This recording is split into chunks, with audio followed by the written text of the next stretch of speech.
Hello, everyone. I'm Ellie from Nourishment Redacted, and welcome to Lioness Lifestyle Live. And I am Christy from Meeting Wellness, and I'm so excited to meet with you this evening. And I'm Adrienne K. Gledhill. And tonight we have an awesome guest with so many different topics that we can hit that I don't think we can even get it all in on one show. If you have any questions for her, please put QQQ or question in front of your comments. We can be sure to get it to her. Well, I think that means it's about time for this week's Roar of the Week.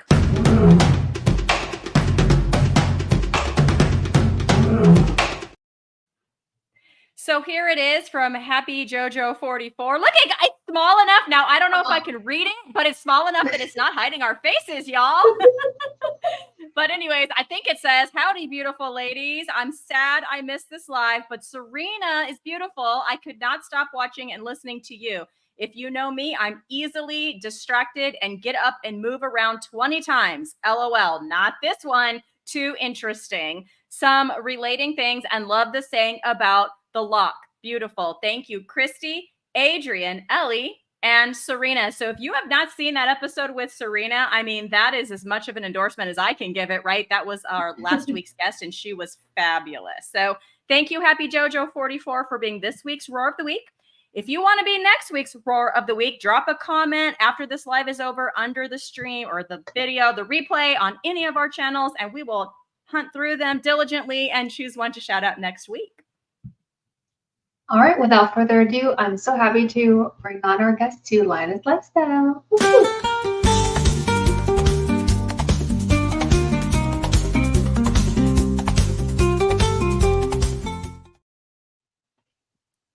Hi. Hi. Welcome, Rebecca. We are so excited to have you on the show. Could you please tell us about yourself, your healing journey, and why you choose to eat a carnivore diet? So, this will be kind of the first time I've really told my story because I'm usually telling my kids' story. So, my story starts back in 2018. My parents had moved in with us, and I've had a long history of autoimmune diseases, and I was very overweight, and I could barely get out of bed, and I was tired and extremely fatigued. I was on antidepressants. I was on anti-anxiety drugs. I was on medications for high blood pressure, pain management because I had severe pain. Um, and my brother, it's so funny that because he didn't stick to the diet, my brother messaged me and was like, "Hey, maybe you should try this keto diet thing that people are doing." Because it's back in 2018 when it's kind of getting big. And he's like, "I heard it's really good for autoimmune, and that's what I'm doing." And I was like, okay, let's do this. And I kind of jumped right in and kind of started with it's sort of tabloid keto. So it's kind of like if it fits your macros. And then slowly from there, as I learned and started following the right people, I started, cleaning it up. And I've been cleaning up my diet ever since. But until I got COVID back in July of last year, I actually had put almost all of my symptoms into remission. And it didn't take long to go off of all my medications, except thyroid replacement because that's a hormone, not a medication. And I don't know, it's just, I stuck with it because you feel good and nothing tastes as good as healthy feels. And then I got COVID back in July of last year, and I've been fighting some long COVID. But other than that, I chose to really keep with this lifestyle just because the more I've learned about it, the more I realize that the science is behind it. The results are real and people are healing. And I'm kind of a nerd. So I like to read the studies and look at the data and overlay the timelines. And it's like you see when all this nasty food like products came on the market, as it got more and more processed, the diseases just keep going up and up and up. And I think that that's something that, you know, everybody needs to know about. So, that's really like my health journey. But how I got to like sort of what I do today, um, I started getting certifications back in 2019 and became a certified ketogenic nutrition specialist through the American Nutrition Association. And I did, for a while, I was also certified through Maria Emmerich's program because she has a program for coaching and stuff. And then I was like, I want to keep going. I want to do more. So I finished up my bachelor's of nursing and then decided to go get my master's. So now I'm back in school to become a nurse practitioner. And then at the same time, I was also like, hey, I think I want to do the certified primal health coach because that's really what all the coaches in Dr. Ken and Nisha Berry's group, they're all certified primal health coaches, except for one, which has her master's of public health. So that kind of trumps it. And then I was invited into being a coach in their group. So now I'm also a coach for Dr. Berry's group. And I was like, I saw Homestead How and Carrie and saw that he was doing the Healing Humanity documentary. And I was like, how can I get involved? And Adam of Carnivore Today was like, well, here's the thing if you want to apply to become like one of our volunteers. And I did, signed the NDA, and now we're producing a documentary on the healing powers of, a proper human diet, which is what we like to call it. My proper human diet is not the same as your proper human diet because somebody may be able to tolerate coffee and somebody else can't, but so now my goal is to just end up becoming a nurse practitioner who is low carb friendly and who is a healer, not a drug dealer, because that's what they really teach you about in school. So is to sort of be a pill pusher and mask symptoms. So it's an uphill battle, but I'm fighting it. So wow. So that's in right. your education to become a nurse practitioner, you're basically saying so you just kind of have to put the right answers on the test or whatever Oh my in gosh, order yes. to earn that. Is that kind of what you're talking about? Because I took just one nutrition class and I was like, oh my gosh, like I'm putting all this stuff I totally know isn't right just to get the little certificate at the end. Yes. So it's interesting because in our pathophysiology book, because that's one of the first classes you really take is pathophysiology, and then you take pharmacology to kind of go with it.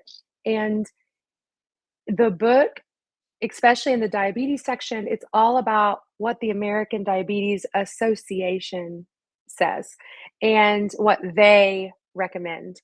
And it's like you look at the recommendations, and it's like everybody should have an A1C of 7%. However, the damage has been shown in studies to actually start at 5.7%.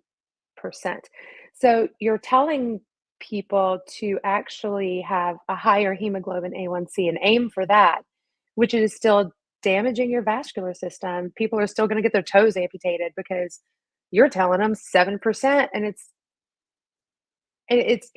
to me it is medical malpractice. So that's, yeah. So you have to do that and you have to say the right answers on the test. What's the leading cause of heart disease? LDL cholesterol. You better bubble that one in, and it's like, I'm sitting here and I'm like, it is not this. And I just get so irritated because I have to tell lies and answer lies. And it's been very hard. But I will continue to persevere because I want it, just like Dr. Berry said, keep your head down, give them the answers, get the grades, get the degree, go do what you want. So, are you currently a practicing nurse as well? And if so, like what floor are you on? Or are Okay, so you a yes, full-time I coach? no, I am a nurse also, so I'm part-time. I'm part-time everything. It seems like everything's part-time. Um, so I'm a hospice nurse. So all of my patients are actually have a terminal diagnosis of 6 months or less. And um, it's interesting actually because that's what made me kind of want to go back to being a nurse or to get my nurse practitioner because I saw all these degrees that or these people. Sorry, I saw that. Oh, thank you, Lloyd. That makes me happy. Um, so I saw these patients of mine that were dying of things that we know, us here all know, is caused by the food that we're eating and the lifestyles that we were choosing. And I was like, I do love walking with people at this time of their lives because it is a beautiful time. I know that sounds morbid, but it is a beautiful time in somebody's life. And so many people are afraid to die alone. And hospice gets to, gets to come in there and hold your hand at that very vulnerable time in somebody's life. But I was like, it gets a little sad because you're like, I really want to help heal people. And but I don't want to do it the way that Western medicine says, but you have to get the Western medicine degree to do it. So I was like, I asked Dr. Barry if I should go back, and he was like, "Yeah, we need you. We need more." And so I was like, "Okay." So that's how I got to that. But yeah, so hospice is hard um, a lot of times, but it's rewarding, and I love my patients. So Oh, that's so great. We definitely need you. We need more nurses and doctors to come on and share that everything is kind of backwards now. mhm. Speaking of backwards, you mentioned that you love studies and you love data. Can you share Mhm. with us any of your favorite interesting like studies that you found, and where can people find studies? Where can they find like scientific backing, whether it's for keto or carnivore or low carb? Yeah, so that's pretty interesting. Oh, chickens. Watch me knock something off. Um, so this is an expensive book, but it's a really good book, and it is sort of a textbook. So it's Tim Noakes, the Nutrition Network. He's the one that sort of kind of spearheaded this. Um, Really, there are a lot of good studies in here that you can go and look at to find good studies. So, also ways that I find good studies, I'll tell you how I find them, and then I'll tell you some of my favorites. Not favorites, but interesting ones. Um, so I go to Google and I'll be like, for instance, I really am fascinated by the thyroid because I have Hashimoto's. So I will go and be like, thyroid hormone and pick something like or kidneys, anything. And then after that, you put the word scholarly. And when you do that, it kind of tells the browser to look for things that are in journals that have DOI numbers and things like that. So some interesting studies that I found recently is that people with hypothyroidism actually tend to have a falsely elevated hemoglobin A1C and glycated albumin. So if somebody has an A1C and they've never had bad sugars or blood glucose readings, and you're like, why is this person's A1C up, which is your average over 3 months, in of blood glucose readings. It's like, why is that happening? So you go and check a glycated albumin, and that is a semi gold standard right now. But in low thyroid or undertreated hypothyroidism, absolutely, it's like askew and it's just not accurate for these people. But then you bring their levels into balance and their A1C goes back to normal. But their blood glucoses were never like elevated. So it's really interesting. Okay, so I have a question for you about your own personal story. Although, Okay. being someone who Yeah. I suspect I have hypothyroid, and I think Mhm. Adrian too, am fascinated by that. Yeah. But yeah, you said you started keto, but I know now mostly you're mostly Mostly carnivore. carnivore, yeah. How did you transition? And did you notice any more positive benefits to transitioning? Not necessarily for my thyroid. I will say that. And I've talked to other people that it didn't help necessarily with their low thyroid either. And so I think it's hit or miss with some people, especially with Hashimoto's, because it could be something else in your environment triggering the inflammation. Um, how I transitioned, it was a slow transition from 2018. So it was like March of 2018 to January of 2023. I kind of went really kind of just slowly started picking things out and eliminating different things. So I was like, okay, I can't do the keto treats because when I eat almonds, I really feel like crap the next day and everything hurts. So almonds are gone. So then it's like, oh, well, I can't eat this nut either, so that's gone. Peanut butter, I can't do that very often because, it makes my joints hurt. So just started pulling things out and noticing different things. Um, one of the big ones was always that went first was nightshades. So no tomatoes. I don't like eggplant, so that wasn't a problem. And potatoes ain't keto, so it was not in there. So it was a slow transition, and then I kind of found it's really weird, everybody. I found Dr. Ken very, very late in my keto game. So it was like in the summer of 2022. So I jumped in their group in December of 2022 and started the beef, butter, bacon, and eggs challenge in January. And I did that. And then I started reintroducing things. And boy, did the crap hit the fan because I was like, I can't eat chicken.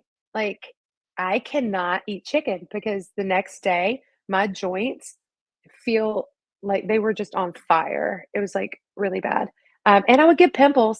Like, I'm like, I am in my 40s. Why do I have a cystic pimple right here every time I eat a piece of chicken? Like, it is the same exact place. I was like, this is weird. And it's always when I eat chicken. So never mind. Uh, so no chicken for me. Um, Pork makes my stomach hurt, like pork belly. I can eat a little bit of bacon. So there must be something in the curing process that does something to it, but I can't eat pork belly. Um, I basically eat beef and eggs and butter now and coffee. I do drink flavored waters, just to let you know. I like my bubbly. And I really love Topo Chico, even though that's just mineral water. Shout out to Topo Chico for making a great product. So do you do any sweetener or has that gone? And is it I I can only do well, I do stevia and I have to watch it because it makes my stomach hurt. I can do allulose, but I have to watch it because it will give you diarrhea. Just FYI, it does give you diarrhea. at Hack Your Health? I tried, they had this very beautiful syrup. And if you look at like the advertisements, it's so cute. It's pink and fun. And you're like, oh my gosh, I really want to eat that. Did you try it, Christy? Oh my gosh. So I tried No, this but new I saw syrup. it. I saw it there. Yeah, I took like 3 shots of it and it was torture the whole way home. Oh. It was It does. absolute torture. We use the RX Sugar brand syrup, and because we do still do, I'll do carnivore pancakes, and they'll throw the allulose syrup on it, and I'll use Equip Prime protein in it to like really get enough protein in it, so it's not just eggs. And it's like we know that we're not going anywhere, that we are going to be staying home because we need access to the bathroom, and it's fine. Nobody cares, but it's not like you feel sick. It's like you just you Gotta have a little go. what you The just one gotta I had go. made my guts blow up, but it wasn't that brand. And I've tried Okay. because Dr. Boss had given us a glucose meter, continuous Mhm. glucose meter, and she said try the RX because she said Mhm. it won't affect our blood sugar. And I thought, well, while I got this thing on it, I might as well try it. Yeah. And I found the RX sugar to be, that's what it's called, right? RX sugar, Yes. Mhm. RX. Mhm. I found it to be Yeah. very mild. That I didn't have an issue with. Yeah, it is more mild, I think, than some of the others. I always try to stay away from things like Chalk Zero, and if people out Mm. there like Chalk Zero, that's fine. You can like it, but it tears my stomach up, and I think it's 'cause the weird fibers and stuff that they put in it. So I can't do those. I'm So gonna admit right here that while I had that on, I thought, well, mhm, this is the time to try things. So I tried Chalk Zero and I tried Lily's chocolate, and both mhm. made sugar skyrocket. Both of them made my blood sugar skyrocket. So those are not keto friendly, even though it says it on the label. And I sent nasty emails to both companies. Good for you. I'll tell you, my favorite chocolate, if you are a chocolate person, and you're like, I just every once in a while want a piece of chocolate, really love the Good Chocolate brand. I really like them. It's the cleanest one on the market, for like not adding a bunch of crap in. It's stevia and erythritol, so it depends on how you do with erythritol. Um, but it's really the cleanest brand like that I've found on the market. So Well, that's great. Thanks for sharing that. I honestly, yeah, I've not had any sweeteners at all. Like it's been about 14 really. months and I just don't have any cravings, but that's really great that you've narrowed down Hmm. both of you said you've narrowed down these brands that can actually help people if they're just having a tiny, tiny little indulgence, and that's okay Yeah, with me personally. You yeah, did mention that you did, which I love, you did tabloid keto, which is so funny to me, or yeah, if it's your macros. Do yeah. you think it's a good start for people who are starting this ketogenic lifestyle? And do you find that carnivore is easier, although it's technically more restrictive? I think carnivore is easier. When people tell me that it's so Me too. restrictive, I'm like, I just eat meat and eggs and butter, guys. Like it's not that hard. You can, you know, counting your macros is hard, and it's not fun. Like, oh man, I've only got 2 carbs left for today. Like what? No, but tablet keto, it was really hard. It is. I would never tell anybody to go tabloid keto unless they don't care about their health and all they just want to do is lose weight. Will it work? Absolutely. It'll work to lose weight. But if you're looking to heal, because you're still eating the seed oils, which are absolutely horrific for everybody. Um, it's still full of just processed junk and lots of net carbs. So technically, you could eat the wheat bread that is still tearing your gut apart, and there's one net carb. Look at that. That's one for the day. I can have 8 of those, and that's 4 points. Like, no, like your gut is not going to be happy with you. Yeah, I've totally been there. I did keto for about 6 months, and I found the counting to be the worst part because, and also like trying to intermittent fast also with that. I felt like I was constantly on my phone scanning, looking things up, scanning Mm-hmm. barcodes, and it felt like a part-time job almost. So I'm really glad that you shed some light because I know that there are people who consider carnivore so restrictive, but it's actually, in my opinion, more free. So thanks for sharing about that. It is. Ellie, it's so funny to me that you said barcodes because I'm like, the barcode right there, that's a problem. Like my ribeye doesn't have a barcode. My picanha for sure doesn't have a barcode. Let's see. Neither do my eggs or my butter. So I mean, I Have you eat guys ever very few things with a barcode. have you guys noticed recently that a lot of the meat doesn't even have macros on them anymore? Yes, I Like have noticed that. there's no nutritional label. It's like it's 80/20 beef. Okay. That's nice to know. Like what else is like can I have just a tiny bit more information? Like what's in it? Like Oh, are you that's good. putting anything in it? Well, because there's some meat, if you there's certain brands that it's like this contains 100% beef and natural flavorings. I'm like, what? What I do you discovered that like? I I'm don't get doing this it. because at Walmart, the ground beef I used to always buy just in the tray. Read that label on that Walmart beef in the tray because that has beef and natural No flavorings. And I just flavors. went, what? And I used that for a while, like a long time, and I never looked. Now I buy it in the Chubs from Walmart, and it's just beef. And I hate it because it's so less convenient for me personally. Wait a minute, Sorry to that's not a interrupt. lion. Excuse me, but that looks like a dog. Get it out of here. No, No. That looks it's like a sorry. giraffe. It's my son's birthday tomorrow, so my husband is Oh. making balloon animals. Thank you for bringing that in. That is It needs a that's mane. cute. It needs a name. So I may have missed it, but did you say so you came into this because of autoimmune illness? Has it gotten any better? Do you get your antibodies checked? So that's also very fun, getting doctors to check your antibodies. You're everybody's like, "Yes." Um, so if you have not watched the video on my channel, I would love for everybody to just, after this is done, go check out my channel. Even if you don't subscribe, I'd love it if you did. If you don't, that's fine. Watch that video and share it with people, because I went to the doctor and I was like, "Hey, so I need my thyroid checked. Can you please test my T3?" And the doctor was like, "Your T3 will be fine because your TSH is fine." I'm like, "What?" Then I was like, "Well, what about reverse T3?" He's like, "Reverse T3 doesn't mean anything." So I was asked about a treatment for antibodies, and I was like, "Well, we need to test my antibodies." And he's like, you know, it's always the same." And then, it's like I asked about a treatment to bring him down, and he was like, "Everything you're reading about the thyroid is wrong." I'm like, "So my pathophysiology book is wrong?"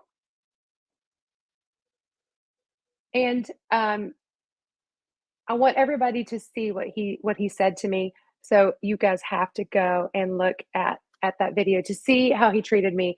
All I can say is when I told Dr. Barry about it, he was like, "If I would have been there would have been words," because the condescending tone that this man used on me.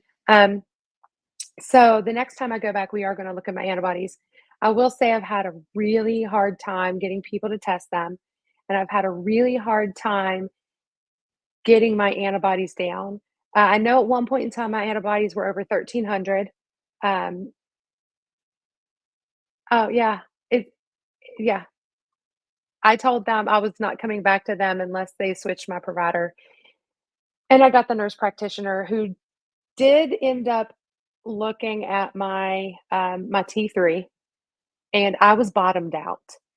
Even though they had raised my medications, my TSH went up 2 points and my T3 was well below the standard, and my T4 was almost low. It was like the last number to be considered normal. And I was just like, yeah, so now they have me on a super bumped up dose, and I take it in the morning and I get a buzz from it. I'm like, my body must be starving for T3 right now because I take desiccated. And there is a difference between how you feel on desiccated versus the levothyroxine, which is synthetic. So, I don't want to cut in, but I'm currently no. going through this struggle. Mhm, My doctor has me on T3 only synthetic. And before people panic, it's because of all the numbers he ran. And yes, he works mhm, with carnivores. So he does understand that carnivores have low T3 to begin with. But because of yeah, the other numbers, that's all I'm on.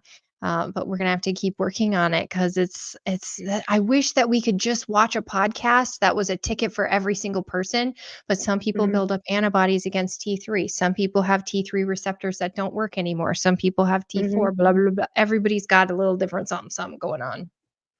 So, Exactly, and Rebecca, it's do you have it's the answer nuanced. for me? How to fix this? Just kidding. No, I wish I did. Um, I will say, now, nobody wants to go back on medications. I will say that if you have high antibodies and you are, like, treatment resistant, they are having some benefits from low dose naltrexone, LDN. Um, it is a very low dose. It was originally created because it blocks opiate receptors. So you give it to people who are opiate abusers and they can't get high off the medications anymore. That's in really high doses. So for autoimmune issues, what they noticed is that people that had autoimmune issues that were opiate addicted, they'd take off like they give them these drugs, and all of a sudden, a lot of their autoimmune issues started resolving, and they're like, why? So they started studying it, and come to find out through a mechanism that they still do not completely understand, it is driving down systemic inflammation, And in about 40% of people with Hashimoto's, it drives down the antibodies. So I'm taking that and my antibodies have gone down. I just Oh, started it. So So I'm Bruce, hoping I'm one of the 40. Bruce would like to know, how does one test antibodies? So that is on a full thyroid panel, with a full thyroid panel with antibodies. So it would be the TPO antibodies and the thyroglobulin antibodies. There it is. TPO and thyroglobulin. I'm like, I know it. It's there. Um, so it's just another test that they run with the regular blood that they run for your TSH and T3 and T4. Okay, thank you. We also had one Mhm. other question so far, so I'm going to go ahead and pop that up now while we're Mhm. answering. Audience Yeah. questions. If you're watching, you have a question, throw it in there, and we will try to get to it. But so they're asking, I started keto, but I don't want to lose weight. Only weigh 110 pounds. Any tips? Lift a lot of weights and eat more. Yeah. Yeah, I've heard it said So, that the proper human diet, keto, carnivore, wherever you're going to fall in there, is sort of like a weight optimization diet. It's not just a mhm. weight loss diet. When I've said that to a couple of people, and they're kind of shocked by that because Yes. it's billed so much for a weight loss solution. But yeah, I would agree. Eat more and don't be afraid of fat. I know sometimes people are afraid of fat, so don't be afraid of fat. Eat plenty of protein and lift heavy things. Yeah. Lift lots Any, of heavy things. Anyone else, Ellie or Adrian, want to chime in there?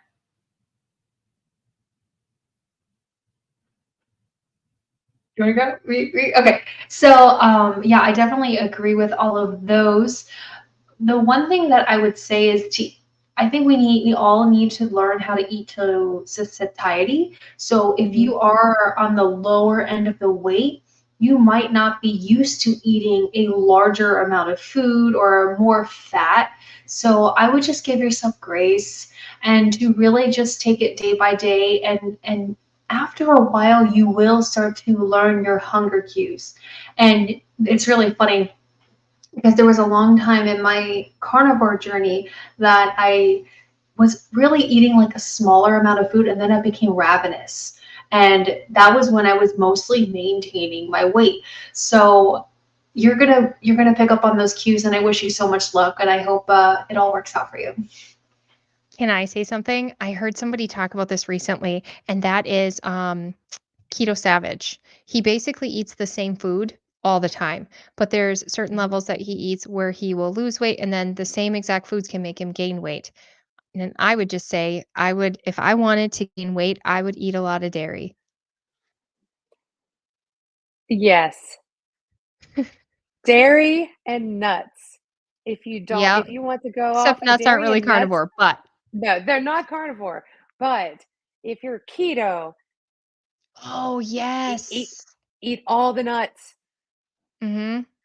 all the cheese, All the if you heavy cream. tolerate them, all the heavy cream you want. If you tolerate them, don't eat them if they make you hurt. Don't eat them if they make you constipated, you know? Yeah. If they make you hurt, then maybe stick more towards things like pork belly and short ribs. Yes. Short ribs are good. We had a comment here. It wasn't exactly a question, but I think maybe we could help them out. So it says, I have that issue with keeping on weight on carnivore. One of Dr. Berry's coaches told me to add in dairy, but my body isn't liking that. So I guess I need to add more fat. Do you think that is a good response or good thought process? I do. I think that many women, and this is a problem because it's been ingrained in us to eat less, move more, you know, calories in, calories out. And now if you watch Bart K, I love Bart K. He's so great. And watch Dr. Ben Bickman, and you look at all these things. A lot of this stuff has to do with hormones too. Um, so where was I going with that? So with hormones, you know, needing more fat is okay, and eating more fat. Women have so much We need more fat. We need so much more because you're female, your sex hormones are made from that fat, and you need more meat because your thyroid needs the meat. Believe it or not, that's where your thyroid comes from, is from, I think it's tyrosine derived. Um, and yeah, so that's where I would go. You need to probably eat more, and that is harder if you're doing OMAD. Just FYI, it's really hard to get in if you need 2,200 calories a day to eat 2,200 calories in one sitting. So maybe do 2 meals a day if you have to. But your body will tell you to. It'll make you hungry eventually. Yeah, thank you for those thoughts. Those were excellent. I'm going to take a left turn because I want to make sure that we hit everything you told us in your email. So you Oh, said good. in us, Oh, good Lord. yeah, and you're like, what did I write? Whoa, what's she I about to know. What say? did I Yeah, you write? talked about that, that you're an army wife and that you have lots of concerns over the health of our troops. And yeah, the more I learn about that, and I keep hearing new things in the news recently, there was a big story about wanting to put like lab grown meat. I don't know if it's true, but for them to eat, and it's just but yes, I I've think heard some about that, and I would like to hear it from an army wife. I don't know if I think my husband said something about the lab grown meat, but that he also didn't know if that was true or not. I will say, there was, I can't remember if it was Dr. Volek, somebody in the keto community wrote about, like, an op-ed about the fitness of our current recruitable people in the United States. So these are going to be your anywhere from 17 years old to in their 20s, that they are unrecruitable. You they can't pass the fitness test. They can't pass, well, a bunch of them can't pass a drug test. And but that has nothing to do with diet. And then a lot of them have metabolic issues that disqualify them from even going into the military. So you can't be on like medications, you can't be overweight, and they're not going to waste their time on you. If you've got 100 pounds to lose, these recruiters have numbers that they got to meet. They ain't going to waste their time on you. You 100 pounds overweight, go lose weight, come back when you're skinny. And then maybe, you can get in. However, I will say that the Army does have the most lax standards. So you could always try a different branch if, you get turned down by, let's say, the Navy. Go Army. They have lax standards. But the food at the chow halls is horrible. If you walk on an Army base, you used to see, like, soldiers were skinny. Like, they were fit and they were tough and they could fight. I mean, for the most part, I mean, you probably had some outliers, but now you walk on an Army base and you've got lieutenant colonels walking around that are, 50, 60 pounds overweight. And you're like, how is she going to do in, in the battlefield?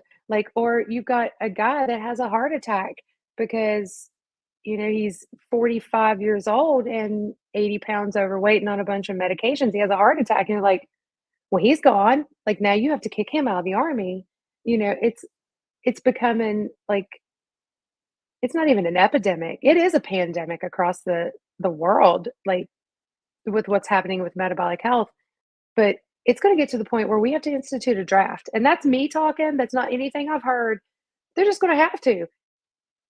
And it's going to have to be women too, because you can't get enough men that can even pass it. So, it's really sad. Me and my husband talked with Philip Meese a while back on my channel, and just about, like, too fat to fight, like, I want somebody, and I don't want somebody to be drafted to be working beside my husband that doesn't want to be there. You know, they're forced to fight, and maybe they don't care about my husband's back. I need you to have my husband's back when you guys are deployed, because there's another war coming. It will happen, you know, if not in the next year, could be the next 10. Something will happen. They will be deployed, and we will need people that are fit enough to fight. And right now, we don't even have a good pool of people to pull those from. I'm glad you brought up Philip Meese, because one thing you said early on really caught my ear. And you had said something about the food, but also that autoimmune Mhm, can be by the environment. And Philip talks about mold illness and mhm. about the conditions of the housing. Is that something that your husband has experienced at all? Oh, yes. Oh, yes. Um, some of these buildings that he has seen in, um, because of his rank, he's had to walk with higher ranking people through barracks that are problem barracks. When you've got barracks from the 1950s that are fallen down. There's black mold everywhere, and it's gross and disgusting. And these people, they have to sleep there because there's no other place to put them. And he's one person that has, like, when we were up in JBLM, which is in Washington State, he did try to do his best to fight as much as he could for soldiers and for the getting the barracks up to snuff, which it's just going to take a lot of money. And right now, our government likes to spend money on weapons units instead of housing. So, in an ideal situation, what do you think we should do for our military? So, and for society as a whole, so that everyone can be healthier, and if need be, people can fight Well, and have their husbands back. well, I mean, in an ideal world, we would ban processed foods like some other countries are doing. But America is not run that way. Um, Starting with the military would be starting with an overhaul in, like, the chow halls, and making sure that they give options for low carb people because they just don't have the options for getting multiple meat options. Um, you get one of these, whatever meat it is, whether it could be breaded, and that's your meat that you have, like, to choose from. Or you get a hamburger, and you're like, well, I can take the butt off, but you only get one patty. Um, so, and that's not enough. But then you get like three or four different options over here, plus an ice cream and you know all the fruit that you want. And they do cater to vegans and vegetarians, but they don't cater um, to the meat eaters. And so, starting there, I think would be a choice. Our school systems, like, we just need us to, like, get the government to listen about you know food guidelines, because that's what guides prisons, schools, and the army and medical facilities. So it's like, that is what tells you. And the my plate doesn't work. The food pyramid never worked. And there are still people that are being support, like dietitians that are being supported by big food and the American Diabetes Association, which is supported by big pharma. And I just, like, it's very bass backwards and upside down. And I do want to make a little plug, just so you know, there's going to be a diabetes, talking about, like, the ADS, which is Dr. Barry's new American Diabetes Society to rival the American Diabetes Association. It's going to be a live stream this Saturday at 8 p.m. Eastern Standard Time, so 7 p.m. Central. And they're going to be talking about all those, different things and raising money for the ADS. So I'm excited we, that you said that. That was going to be my next question. So, yes, yeah. we need, but we Dr. Berry's brilliant. When he did this, he got a fly in his ear and was like, "Yep, we should probably do this." And then a lawyer reached out and was like, "Yes, I think we should do this, and I'd love to help." And it just exploded, and it's gonna be pretty epic. And I kind of want to see what kind of a crap storm it kicks up. Like, I'm kind of excited for it, actually. So I know. But my textbook is full of nothing but the ADA. We need the ADS in there. We need what they say in there, and we need their guidelines, because the slogan is kind of like, everyone deserves a normal A1C. And yeah, so we need that. It is insane. I had hypoglycemia for years, and I was told Mhm. by the doctors, they gave me a little roll of Mhm.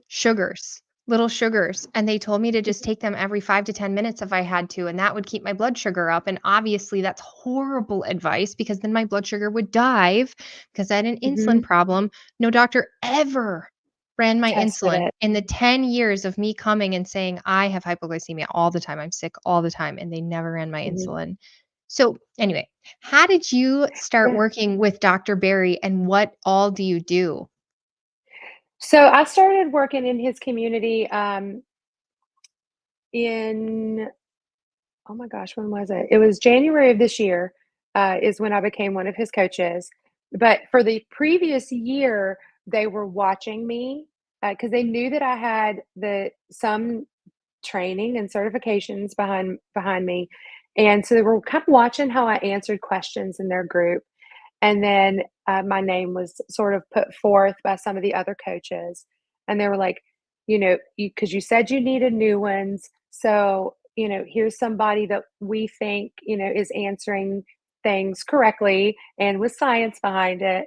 And so Nisha called me, in January, was like, "Are you ready to be a coach?" And I'm like, "Let's do it."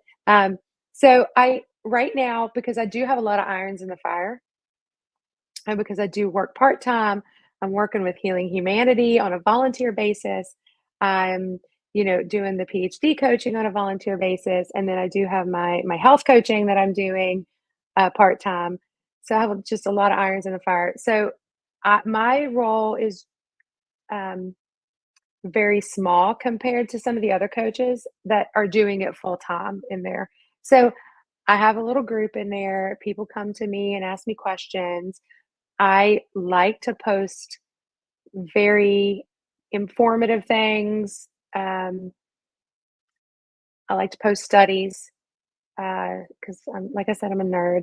I really like Jefferson Fisher, which teaches you how to communicate. So when you're communicating with somebody that is like stubborn and is always right, and you're beating your head off of a brick wall, you know, it teaches you how to communicate with those types of people. And so I'll post his stuff in my group. I'll do daily affirmations every now and then, and and then when I do lives with people, I'll post it in there and say, "Hey, come join in, and come see and ask questions." And then us coaches will get together and do other lives in the group. We'll run book clubs. Like I haven't run one yet. I want to when I can find a day that I can do that. So because it needs to be a consistent time, and right now I don't have a consistent time slot. Well, that's fantastic. We're definitely so glad that you're helping so many people.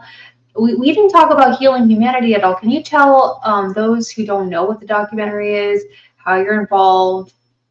Give us a quick synopsis, please. Yeah, so Healing Humanity is kind of the brainchild of Carrie at Homestead Howe.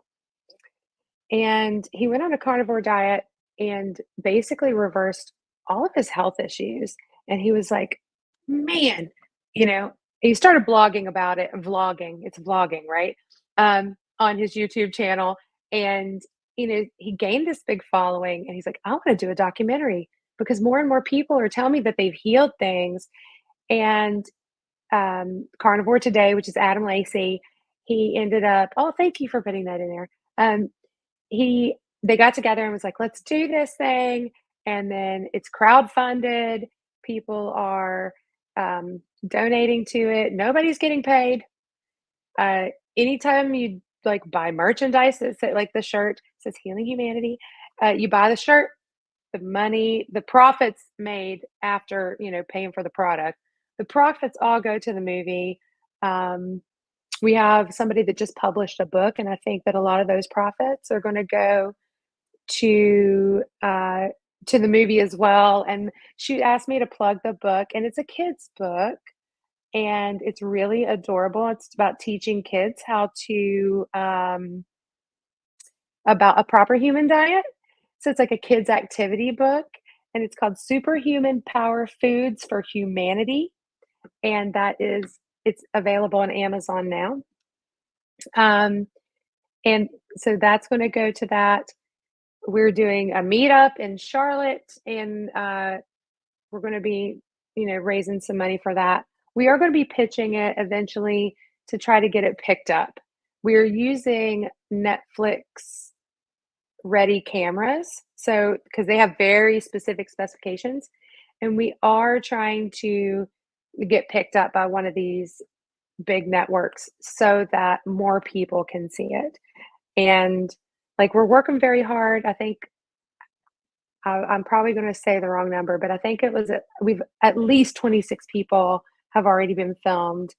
There's going to be some big names behind it, like Dr. Barry is on it, Dr. Hampton, Sean Baker, let's see, Georgia Ede, Philip Avadia, Dr. Eric Westman might be. I'm not sure if we've solidified that one yet. I think he's going to be on the diabetes live stream though. And just so many of these doctors are coming together. Dr. Anthony Chafee, he's always everybody's favorite to watch. So all these people are going to be in this documentary talking about it, and the people are going to tell their stories. And we're hoping to not only have a documentary, but there may be something that comes after too, because there's just so many. And if you haven't seen Bill Knott up in Alaska, his story is amazing, and he's going to be a big part of it. Audra Cole, who has reversed some of her, she had like her coronary artery calcium score has started to go backwards, which is like unprecedented. Carrie reversed his heart failure, and it's like everything in my pathophysiology book says all those things are irreversible. It's lifelong, and we're proving them wrong. And I kind of like that, because I'm feisty. But I don't know. I'm wanted to be a part of something that helped people and was bigger than me. So I kind of jumped in, and yeah. Oh, I There didn't you mean to go. do that. Okay, we are almost out of time, but I want to ask you, and I know this is usually No. what you talk about. There's no time, but can you Yeah. just give us a quick rundown for those that haven't heard about your children and how the proper human diet has helped them?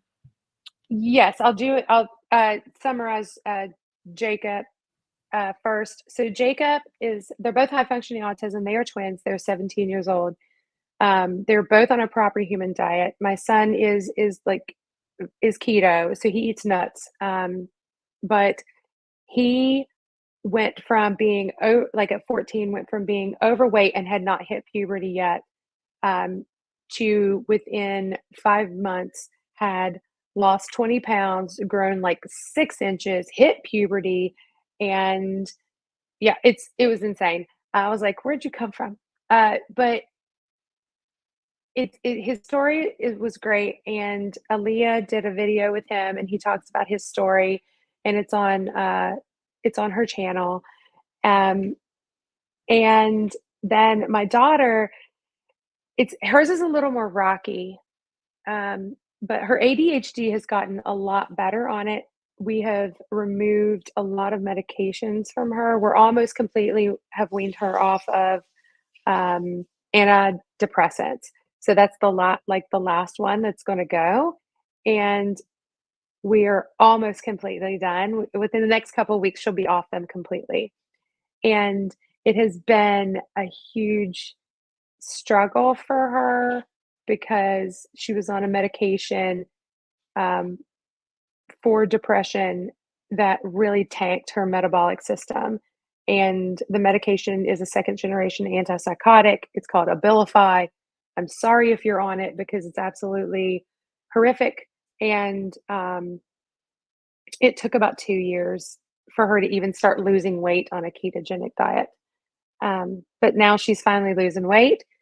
We've got her back into the gym, so she's building more muscle. But it's like we see these little cognitive changes in her, like I'll come home from work and she'll be like, "Hey, Mom, I did the dishes and I took out the trash and I cleaned the cat box, by the way." And I'm like, "Oh, awesome! Like, wow!" And I didn't even have to ask her. Um, so she's starting to see these things that need to be done.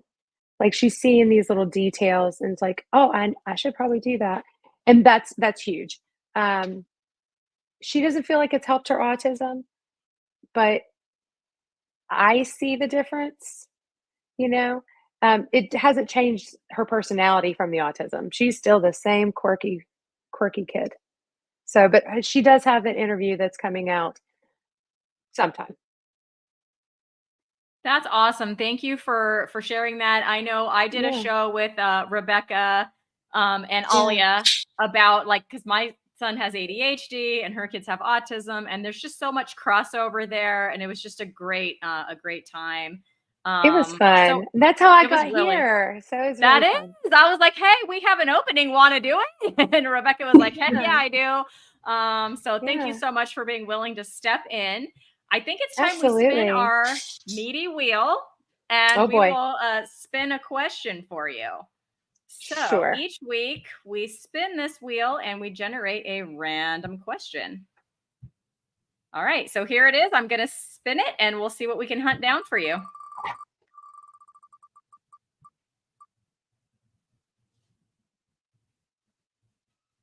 Okay, here is the meaty question. Do you ever feel like your way of eating has caused others to treat you differently? Oh my gosh, yes. Like, oh my gosh. Like I, I got the weirdest look the other day because I eat 90-10 ground beef because it's grass-fed cow. So they're about 90-10. Well, it's dry. So here I am at work and I'm like, I got my beef patty and my boiled eggs and a half a stick of butter. And it's cold because I keep it in an ice pack. And I'm like, the spirit, and I'm like eating the thing of butter, and they're like, "Oh my gosh, did Yes. you really just take a bite of butter? Like, that's gross." I'm like, "It tastes fantastic. I love it." But it's like I get people like my brother is very anti this way. And sorry, David, I'm picking on you. He was like, "That's just," I was like, "You need to do this for your autoimmune. You need this." And he's the one that got me into keto. Like, and then he's like, now it's like, it's just gonna put me in the grave faster. And I'm like, no, like you should be smarter than you are smarter than this. He's a PA. He like cuts into people's chests. That's what he does. Like he's cardiothoracic surgery. And everything that he's doing ain't helping people. So it's like,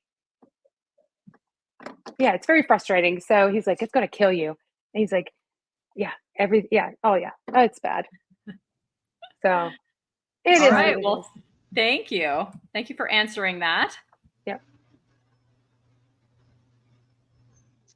Well, we are so grateful that you came on. There's so many different topics that you have so much experience in, and you're out helping people. We love that. I mean, there's just so many people to be helped in so many of the areas you just brought in. So thank you so much. Are we ready to Absolutely. roar? Is it time Yes. for a Yes. roar? In Okay. the comments, get your roars ready. All right, Rebecca. I don't know if we told you pre-show that we end our Yep. show with a roar. Okay, are you guys ready? Okay, 3, 2, 1. Roar! We did it! Yay! I'm waiting for them to start pouring in the comments. I'm No, gonna do I it. feel like I'm a little bit like There they are. It's fun. It's quirky. I don't know. it I don't is. know why we do it. Where's Adrian, our pop pecan yours up there. roar? I like I don't it. think he's here. Eric, if he doesn't pecan your roar now, he will pecan your roar later on the comments. He always comes through. Yes, roar pixel roar. She's asleep in the other room, Bruce. She did not stop by this evening. Thanks, Awesome. Dennis. Well, this was a great show, Rebecca. The hour just flew Yeah, by. So thank you it again did. so much. Yeah. I And appreciate you having me. Thank you. yep. This And has thank been you to great. oh, there we go, Dennis. Even with the lion emoji. We love that. So yeah, thank you so much for tuning in, and we will see hopefully all of you here next Tuesday, and we'll have another awesome guest to share their story. Good night, everybody. Bye. Oh, my husband's in